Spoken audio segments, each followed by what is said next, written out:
Friends, as you know that in the previous class we have also read about the human settlement, and today we will study about the transport in this chapter because we are reading about the human environment. So the transport is the means by which people and goods move. In the early days it took a great deal of time to travel long distances. People had to walk and use animals to carry their goods. Invention of the wheel made transport easier. With the passage of time, different means of transport developed, but even today people use animals for transport.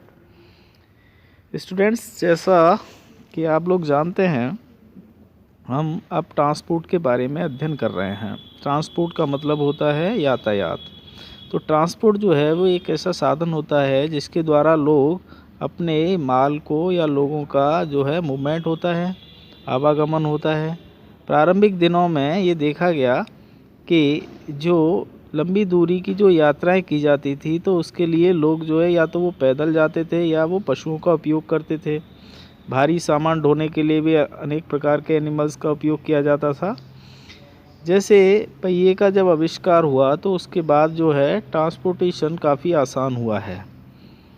तो with the passage of time, तो समय के अनुसार जो है अलग अलग जो है मीन्स ऑफ जो ट्रांसपोर्ट है उनका डेवलपमेंट हुआ, और आज जो है हम अनेक प्रकार के जो ट्रांसपोर्ट है उनका उपयोग करते हैं, और लोग जो हैं कई जगह एनिमल्स का भी उपयोग किया जाता है as a transport. In our country, donkeys, moose, bullocks and camels are common in the Andes Mountains of South America, and llamas are used as are yaks in Tibet. The early traders from other countries used to take several months to reach India. They took either the sea route or the land route. Aeroplanes have made travel faster. Now it takes only 6 to 8 hours to travel from India to Europe. Modern means of transport thus saves time and energy. हमारे देश में भी जैसे गधे हैं, खच्चर हैं और बैल और ऊँट, ये सभी प्रकार के जो पशु हैं उनका उपयोग ट्रांसपोर्ट के रूप में किया जाता है। साउथ अमेरिका में जो एंडीज माउंटेन है वहाँ पर लेमास जो होता है उसका उपयोग किया जाता है। याक है उसका तिब्बत में किया जाता है। तो जो प्रारंभिक जो व्यापारी थे, जो ट्रेडर्स थे, जब वो अन्य जो देशों में जो है अनेक महीनों तक उनको पहुंचने में जैसे समय लगता था भारत आने के लिए, तो ये देखा गया कि वो या तो सी रूट के माध्यम से आते थे या लैंड रूट के माध्यम से आते थे।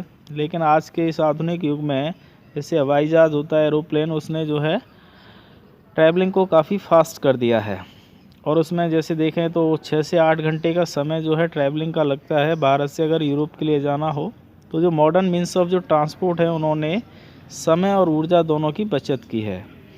तो 4 ऐसे मेजर मीन्स ऑफ ट्रांसपोर्ट होते हैं, जैसे रोडवेज होता है, रेलवेज होता है, वाटरवेज होता है, एयरवेज होता है। क्या आप ये जानते हैं कि अनेक जो नेशनल और स्टेट हाईवेज हैं भारत में, उनका जो लेटेस्ट डेवलपमेंट हुआ है इंडिया में एक्सप्रेस वेज के रूप में। जैसे नोएडा से लेके आगरा तक एक एक्सप्रेस वे बना है, golden quadrilateral connect Delhi, Mumbai, Chennai and Kolkata, इसको स्वर्णिम चतुर्भुज योजना कहा जाता है। इसके माध्यम से जो है चारों महानगरों को जोड़ा गया है। तो आज हमारे देश में जो रोडवेज कनेक्टिविटी है वो काफ़ी बेटर हुई है, क्योंकि 2 प्रकार की सड़कें होती हैं। जैसे आप जानते हैं कि एक मेटल्ड होता है जिसको पक्का कहते हैं, एक अनमेटल्ड होता है जिसको कच्ची सड़क कहा जाता है। प्लेन जो एरियाज़ हैं जहाँ पर बहुत ही घना नेटवर्क है सड़कों का, तो उन क्षेत्रों में जो सड़कें हैं वो बनाई गई हैं। खासकर अगर आप देखें तो 2 तराई के एरियाज़ हैं, जैसे डेजर्ट है, फॉरेस्ट है, या हाई माउंटेन्स एरियाज़ होते हैं, वहाँ भी सड़कें बनाई गई हैं। मनाली लेह का जो हाईवे है वो जो हिमालयन माउंटेन्स में पड़ता है, वो विश्व का सबसे ऊंचा हाईवे है ना। वर्ल्ड का अगर सबसे ऊंचा हाईवे है तो वो कौन सा है? Manali Leh highway. Roads built underground are called subways underpass. सड़क जो कि ज़मीन के नीचे बनाई जाती हैं तो उनको सबवे या अंडरपास कहा जाता है। Flyovers are build over raised structures. सड़क के ऊपर फ्लाईओवर्स भी बनाए जाते हैं। तो कहने का अर्थ ये है कि भारत में जो सड़कों का जो नेटवर्क है वो काफ़ी फैला है, और कई माध्यमों से जो है जैसे गांव को भी सड़कों से जोड़ा गया है, शहरों को सड़कों के से जोड़ा गया। अब बड़े बड़े शहरों को एक्सप्रेस वेज के माध्यम से जोड़ा जा रहा है, जिससे कि और ज़्यादा आसान हो ट्रैवलिंग करना और जल्दी से वहाँ पहुँचा जा सके एक शहर से दूसरे शहर। दूसरा आता है आपका रेलवेज़। रेलवेज़ के बारे में हम जब चर्चा करते हैं तो रेलवेज़ का जो उपयोग है वो बाहरी सामान को ढोने के लिए, या लोग जो जब लंबी दूरी की यात्रा करते हैं तो उसमें वो आसानी से और जल्दी पहुंच जाते हैं और सस्ता भी पड़ता है। Invention of the steam engine and the industrial revolution helped in speedy development of rail transport. Steam engine का जो आविष्कार हुआ और जो औद्योगिक क्रांति हुई, उसकी सहायता से जो है रेल ट्रांसपोर्ट जो है वो काफ़ी तेज़ी से विकसित हुआ है। डीजल है या इलेक्ट्रिक इंजन है, जो कि बहुत हैवी जो वेट होते हैं, तो उनके लिए उनसे रिप्लेस किया गया है स्टीम इंजन के माध्यम से। आजकल डीजल और इलेक्ट्रिक इंजन्स का उपयोग किया जाता है। In places super fast trains have been introduced to make the journey faster. के स्थान पर जब डीजल और इलेक्ट्रिक इंजन्स का उपयोग होने लगा तो उससे जो सुपर फास्ट ट्रेन्स हैं उनको इंट्रोड्यूस किया गया, जिससे कि हमारी जो यात्रा है वो काफ़ी तेज़ हुई है। रेलवे नेटवर्क जो है वो काफ़ी डेवलप हुआ है, काफ़ी विकसित हुआ है, खास करके प्लेन एरियाज़ में। और जो एडवांस टेक्नोलॉजी स्किल्स के माध्यम से जो है रेलवे की जो लाइंस हैं उनको डिफ़िकल्ट, जैसे पर्वतीय क्षेत्र या तराई के जो क्षेत्र होते हैं वहाँ पर भी रेलवे लाइंस को बिछाया गया है। बट ये जो हैं वो कुछ ही हैं, कुछ ही संख्या में होते हैं। तो इंडियन रेलवे नेटवर्क जो है वो काफ़ी वेल डेवलप्ड नेटवर्क है and it is the largest in Asia, जो कि एशिया का सबसे बड़ा रेल नेटवर्क है। इसके बारे में यहाँ दिया गया है, ये ट्रांस साइबेरियन रेलवे है, is the largest railway system connecting Saint Petersburg in western Russia to and Vladivostok on the Pacific coast. तो ये सबसे बड़ा ट्रांस साइबेरियन रेलवे मार्ग जो है वो विश्व का सबसे बड़ा रेल मार्ग है। वाटरवेज के बारे में आप जानते हैं, दो प्रकार के वाटरवेज होते हैं। वाटरवेज में एक इनलैंड वाटरवेज होता है और दूसरा जो होता है वो सी रूट होता है। और जो वाटर ट्रांसपोर्ट फैसिलिटीज़ होती हैं, and it is the cheapest transportation, है ना, and it were used for transportation. Waterways are the cheapest for carrying heavy and bulky goods over long distances. अगर हमें कोई भारी माल है और ज़्यादा लंबी दूरी के लिए ले जाना है तो उसके लिए हम वाटर ट्रांसपोर्ट का यूज़ कर सकते हैं। मेनली जैसे हम इंपोर्ट एक्सपोर्ट करते हैं अपने कंट्री से दूसरे कंट्रीज़ के लिए, तो वहाँ पर हम जो है ना सी रूट्स का उपयोग करते हैं। Navigable rivers and lakes are used as inland waterways. Some of the important inland waterways are the Ganga Brahmaputra river system, the Great Lakes in North America and the river Nile in Africa. तो navigable rivers हैं और जो lakes हैं जिनका उपयोग inland waterways में किया जाता है, इनमें से कुछ जो महत्वपूर्ण इनलैंड वाटरवेज हैं जैसे गंगा ब्रह्मपुत्र नदी सिस्टम है, और दूसरा Great Lakes in North America and the river Nile in Africa. These all are the use for the inland waterways and the sea routes and the oceanic routes are mostly use for transporting merchandise and goods from one country to another.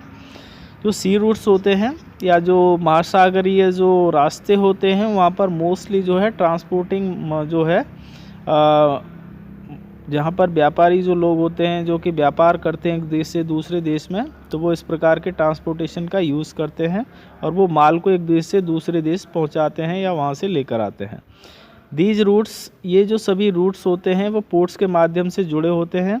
इनमें से कुछ important ports हैं world में, जैसे Singapore है और मुंबई है, ये एशिया में पड़ते हैं। न्यूयॉर्क और लॉस एंजल्स जो है वो नॉर्थ अमेरिका में है। रियो डी जेनेरियो है साउथ अमेरिका में। डरबन एंड केप टाउन है अफ्रीका में। सिडनी ऑस्ट्रेलिया में है। लंदन और रोटरडम जो है वो यूरोप में है। Can you name some more ports of the world? क्या आप और भी अन्य जो सी पोर्ट्स हैं उनके नाम बता सकते हैं? जैसे इंडिया में और भी पोर्ट्स हैं, जैसे कांडला है, गुजरात में कांडला पड़ता है। विशाखापट्टनम पड़ता है आंध्र प्रदेश में। मैंगलोर पड़ता है कर्नाटका में। चेन्नई पड़ता है तमिलनाडु में। और भी बहुत सारे जो है ना सी पोर्ट्स हैं इंडिया में, तो आप उनके नाम सर्च कर सकते हैं और उनके बारे में पढ़ सकते हैं। ठीक है, अब नेक्स्ट जो हमारा है ट्रांसपोर्टेशन में वो है Airways.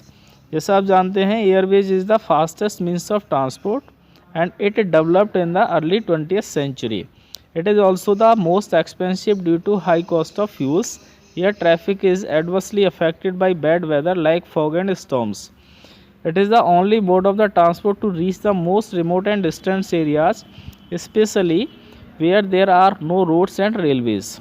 Helicopters are extremely useful in more inaccessible areas and in time of calamities for rescuing people and distributing food, water, clothes and medicines.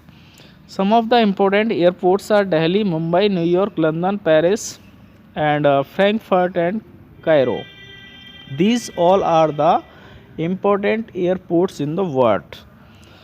You know, the airways is the fastest means of transport and जो हम हवाई यातायात का उपयोग करते हैं वो क्या है कि जब तेज़ी से अगर हम देखें तो इसका उपयोग किया जाता है जब हमें कहीं जल्दी पहुंचना होता है, ठीक है। और एयर ट्रैफिक जो होता है वो बैड वेदर कंडीशंस में क्या करता है, अफेक्ट करता है। जैसे फॉग होता है, स्टॉर्म्स होता है, तो उसमें समस्याएं होती हैं। और ये ही एक ऐसा एकमात्र ट्रांसपोर्ट है जिसका उपयोग दूरस्थ क्षेत्रों में किया जाता है जब कहीं पर कोई नेचुरल कैलेमिटीज आती है या जहाँ पर कोई सड़क नहीं है या रेलवे की फैसिलिटीज़ अवेलेबल नहीं है, तो वहाँ पे हम हेलीकॉप्टर को यूज़ करते हैं जिससे कि वहाँ पहुँचा जा सके। वहाँ से लोगों को अगर बाहर निकालना है, जैसे किसी क्षेत्र में कहीं बाढ़ आ गई या कोई भी प्राकृतिक आपदा आ जाती है, तो उस कंडीशन में जो है वहाँ पे हेलीकॉप्टर्स का उपयोग किया जाता है। वहाँ पे जैसे पानी पहुँचाना है या कपड़े पहुँचाना है या दवाइयाँ पहुँचानी हैं, ठीक है, तो उसके लिए हेलीकॉप्टर का यूज़ करते हैं। मोस्टली जैसे हम एयर ट्रैफिक का यूज़ करते हैं तो दो प्रकार के अभी हमारे यहाँ हैं, जैसे इंटरनेशनल एयरपोर्ट्स हैं, डोमेस्टिक एयरपोर्ट्स भी होते हैं। और जब हम विद इन अ कंट्री, अगर कंट्री के इनसाइड द कंट्री जब हम जो है ट्रैवलिंग करते हैं तो उसके लिए हम डोमेस्टिक एयरपोर्ट्स का यूज़ करते हैं। अगर हमें कहीं अंतर्राष्ट्रीय स्तर पर कोई यात्रा करनी है, किसी फॉरेन कंट्री के जरिए जाना है, तो हम इंटरनेशनल एयरपोर्ट्स का यूज़ करते हैं और वहाँ से हमें जो है प्लेन फैसिलिटी प्रोवाइड होती है। And you know, the last topic of this chapter is communication. As you know that the communication is the process of conveying message to others. संचार की बात कर रहे हैं हम, तो संचार एक ऐसी प्रक्रिया होती है जो कि संदेश को एक स्थान से दूसरे स्थान पर पहुंचाती है। इसका जो विकास हुआ है तो वो टेक्नोलॉजी यानी तकनीक के माध्यम से हुआ है और नए जो हैं न्यू और फास्ट जो मोड हैं वो कम्युनिकेशन के बने हैं। क्योंकि कम्युनिकेशन सिस्टम जो है वो एक स्थान से दूसरे स्थान पर व्यक्ति को जोड़ता है। तो जो एडवांसमेंट जो हुआ है फील्ड ऑफ कम्युनिकेशन में, उसमें बहुत सारी जो इन्फॉर्मेशन है वो हमें प्राप्त होती है और ये कि एक क्रांति हुई पूरे विश्व के अंदर, जहाँ पर डिफरेंट प्रकार के मोड ऑफ कम्युनिकेशंस का उपयोग किया जाता है इन्फॉर्मेशन को ट्रांसफ़र करने के लिए या एजुकेट करने के लिए या एंटरटेन करने के लिए। Through newspapers, radio and television we can communicate with a large number of people and these all are called the mass communication. जैसे अखबार होता है, रेडियो होता है, टेलीविज़न होता है, ये सभी ये जो हैं अधिक संख्या में लोगों को जोड़ते हैं। They are therefore called mass media, है ना, इसको मास मीडिया भी कहा जाता है। और जो सैटेलाइट्स होते हैं जो कि कम्युनिकेशन के लिए बनाए जाते हैं और वो कम्युनिकेशन को और भी फास्टर बनाते हैं, तो सैटेलाइट्स जो है वो मदद करते हैं ऑयल एक्सप्लोरेशन में, सर्वे ऑफ फॉरेस्ट में, अंडरग्राउंड वाटर में, मिनरल वेल्थ में, वेदर फोरकास्टिंग में, डिजास्टर वार्निंग में। ये सभी जो हैं उनके लिए जो है ना सैटेलाइट का उपयोग किया जाता है। Now we can send electronic mails और ईमेल थ्रू इंटरनेट। आज के समय में, आज का जो आधुनिक समय है, तो आधुनिक समय में अगर हम देखें तो सबसे ज़्यादा ईमेल्स का उपयोग किया जाता है। जैसे ही कंप्यूटर आया है तो कंप्यूटर आने के बाद जो है वो मैसेजिंग या कम्युनिकेशन जो सिस्टम है वो काफ़ी बेटर हुआ है। तो जो भी हम मेल्स वगैरह भेजते हैं कंप्यूटर सिस्टम के माध्यम से इलेक्ट्रॉनिक मेल्स भेजे जाते हैं। Wireless telephonic communications through cellular phones have become very popular today. और आज के डेट में तो वाईफाई जो है, जैसे वायरलेस का जो टेलीफोनिक कम्युनिकेशन हुआ है, सेलुलर जो फ़ोन हम यूज़ करते हैं, मोबाइल फ़ोन यूज़ करते हैं, वो काफ़ी पॉपुलर है। Internet not only provide us with world wide information and interaction but has also made our lifes more comfortable. Internet केवल जो है वो हमें वर्ल्ड वाइड इन्फॉर्मेशन ही प्रोवाइड नहीं करता है, बल्कि हमें हमारे जीवन को और भी आसान बनाता है। Now we can reserve tickets for railways, airways and even cinemas and hotels sitting at home with this kind. अब हम जो है रेलवे का टिकट घर बैठे बुक कर सकते हैं, एयरवेज का टिकट बुक कर सकते हैं, सिनेमा का टिकट कर सकते हैं, होटल कहीं भी बुक कर सकते हैं, तो ऑनलाइन शॉपिंग कर सकते हैं। तो बहुत सारी जो फैसिलिटीज़ हैं जो हमें इंटरनेट के माध्यम से मिलती हैं। तो कहीं ना कहीं कम्युनिकेशन से जो है वो हमारी लाइफ में काफ़ी परिवर्तन हुए हैं, काफ़ी चेंजेस आए हैं और कम्युनिकेशन सिस्टम जो है काफ़ी बेटर हुआ है। ट्रांसपोर्टेशन से जो है काफ़ी बेटरमेंट हुआ है ह्यूमंस की लाइफ में, और ये सब कुछ ह्यूमन एनवायरनमेंट के अंडरटेकिंग में आता है या ह्यूमन एनवायरनमेंट के अंडर में आता है।